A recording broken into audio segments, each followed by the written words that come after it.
of just over 1,200 kilograms, it delivered a 0 to 60 miles per hour sprint in under 11 seconds. Let's be clear, this car had no spoilers, no GT badges, no wide tires. It didn't need them. It just needed a straight stretch of road and someone brave enough to bury the throttle. And that's exactly what people did.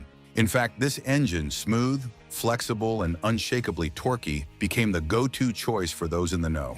Young blokes in country towns, mechanics with an eye for sleepers, and yes, even local cops all leaned into the XR200's quiet power. The real kicker? It drove beautifully. Unlike its Chrysler and Holden rivals, the XR handled surprisingly well for a sedan of its size. The front end was responsive, the brakes solid, and the ride smooth, even when you leaned on it hard. You could go fast without feeling reckless. But the beauty of it all? You didn't look fast. That's what made it dangerous. The 200 Pursuit XR looked like something your mate's mom would drive to netball practice. It wasn't supposed to be quick, and yet it was outpacing cars with twice the attitude, twice the noise, and none of the subtlety. The XR 200 Pursuit proved something we hadn't fully realized until then. Sometimes the fastest cars are the ones nobody sees coming. And as the sun set on the 60s, a new generation of Aussie sleepers was already preparing to pounce. Louder, meaner, but still true to the same formula. Blend in, hit hard, disappear. Would you take one of these over a flashy V8, or is subtle speed more your thing? Drop a comment and let me know. What's your kind of sleeper?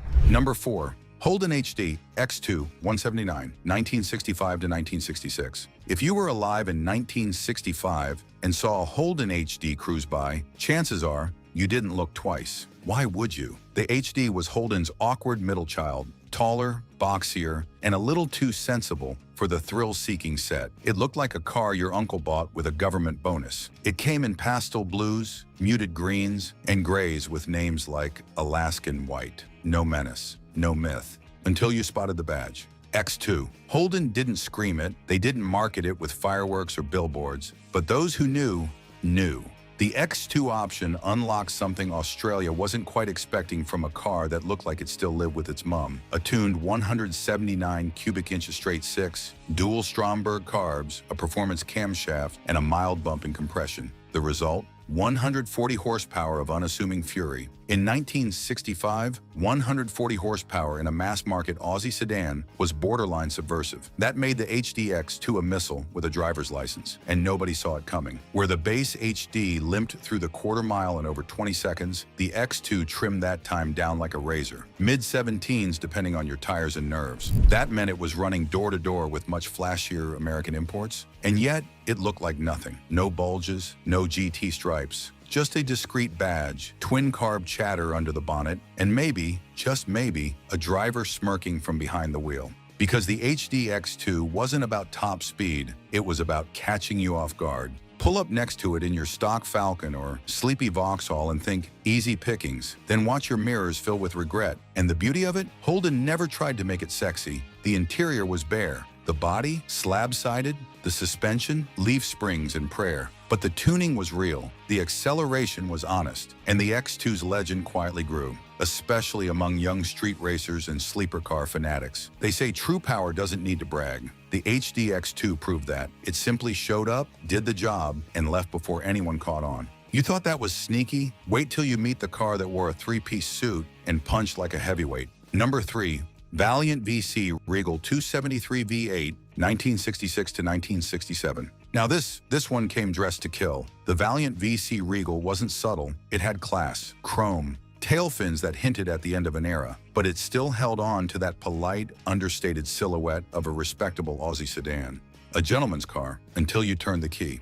Under that formal, flat bonnet was a gift from the States, the 273 cubic inch V8, a small block engine with bite.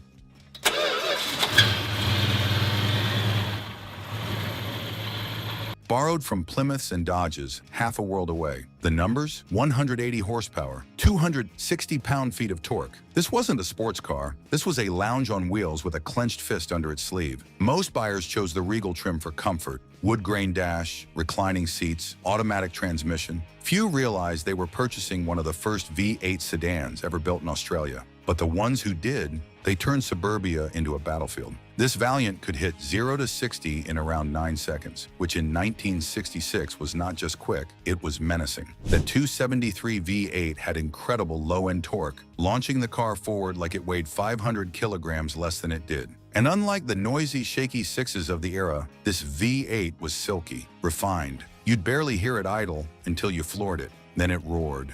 And yet, on the surface, still the same chrome-trimmed, opera-windowed, middle-class cruiser. No flared guards, no racing stripes, just a quiet V8 heartbeat under your foot and a trail of shocked drivers in your wake. Valiant's approach here was almost accidental genius. They didn't build a muscle car, they built a gentleman's sleeper. A car that said, "Don't worry about me," until it walked right past your Monaro at the lights. What really sold it, though, was how well it held together. Mopar reliability, classic American underpinnings, and enough torque to tow a small country, all wrapped in a church-going suit. It was the beginning of a V8 movement in Australian motoring, but back then, it was still a secret. Only those who dared to push the Regal found its true identity. Not just a car, a wolf in velvet. Coming up next, a car with split personality disorder, half ordinary sedan, half back alley brawler. And when it showed up in your rearview mirror, you only had one question. What is that thing? Would you take this understated muscle sedan over something with a bigger name?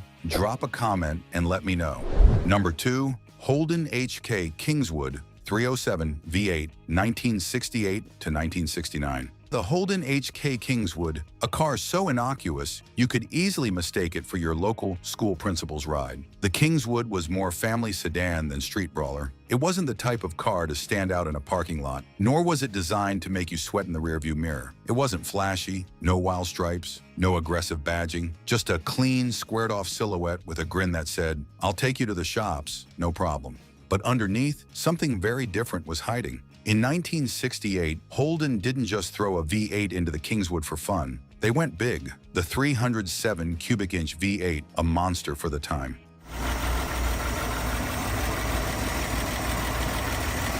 This wasn't a light, quick cruiser. This was a big-bore bruiser, producing a solid 235 horsepower. If you thought this car was just another family bus, well, you were about to get schooled. With that V8, the Kingswood was quicker off the line than most sports sedans of the day, 0 to 60 in around 8 seconds, which was impressive for a mid-sized sedan. For context, that's quicker than some of the flashier muscle cars of the era. But what made it even more dangerous wasn't just the straight-line speed, it was the fact that it looked so harmless. No one would expect a stock Holden family car to knock your socks off in a drag race. Yet there it was, humbling the occasional Ford Falcon GT and setting the stage for Holden's more serious muscle car offerings. Not flashy, not fast by muscle car standards, but definitely faster than anyone thought. And the kicker? The Kingswood 307 was a sleeper before sleepers were even a thing. Sure, it wasn't a sleek, aggressive muscle car, but it had enough speed to chase down some of the quickest cars on the road. And it did it with a modesty that made you think, how the hell did I lose to that?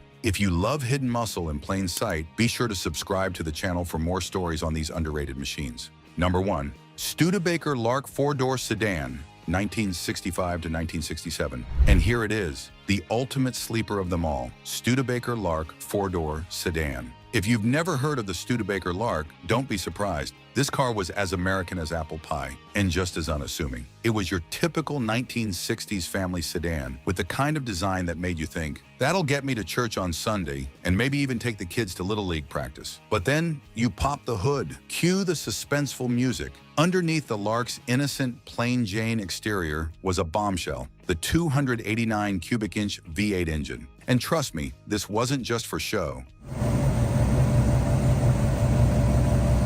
This was a V8 that churned out 225 horsepower with more than enough torque to shock the competition. For a car that looked like it should be spending its days hauling groceries, this was a sleeper, an unexpected powerhouse that caught many drivers off guard. Imagine cruising along in your family sedan, all calm and collected, and then you hear the Lark's engine. It's quiet at first, but once that pedal goes down, you're gone. Not just for the 0 to 60 mile/hour run, but down the entire strip, leaving your competitors still trying to catch their breath. The Studebaker Lark wasn't about to get flashy. This was a car for drivers in the know. And the beauty was in its subtlety. No aggressive fender flares, no racing stripes, just a classic sedan with enough muscle to make you question everything you knew about family sedans. What makes the Lark such an interesting story, though, is that it wasn't even marketed for performance. This wasn't some muscle car trying to hide in plain sight. It was just a family sedan that, against all odds, was fast enough to burn the competition at the lights. Those who were in on the secret knew just how good it was. And sure, it might not have had the same reputation as the bigger names, but once that 289 V8 roared to life, the Studebaker Lark was more than just a memory. It was a piece of automotive history, quietly packing a punch. Who would have thought? The family sedan that could race with the best and still go back to being a weekend grocery getter with no one the wiser. That, my friends, is the essence of the perfect sleeper. These cars were quiet but deadly, outpacing the competition without a sound. But what if I told you the 70s unleashed sleepers so wild, they nearly shut down the streets? You'll want to stay tuned because the next video will reveal machines so fast, they left the competition eating their dust. And some of them were almost banned. Don't blink. The real monsters are coming. Which sleeper stole the show for you? Drop a comment and let's talk. And don't forget to subscribe. This underground world is just warming up.